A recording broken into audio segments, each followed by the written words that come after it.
Hey there guys, what is up? In this video, we are going to show you how to fix if pop-up is not blocking on your Google Chrome browser. Now, what you want to do is go click on the three dots on the upper right corner of your screen like so.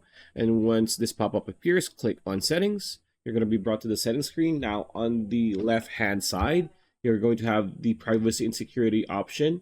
It's the third option, so click on it. And here, you want to click under privacy and security, the very last option, which is site settings, right?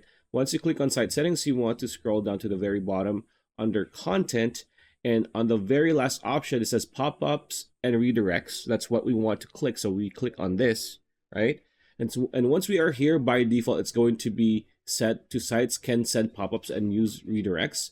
But as you can see earlier, mine is at don't allow sites to send pop-ups or use redirects, which means if you go to a website that has a pop-up or it redirects you, it only just redirects you to the site needed without needing to see any pop-ups or without any pop-ups showing up.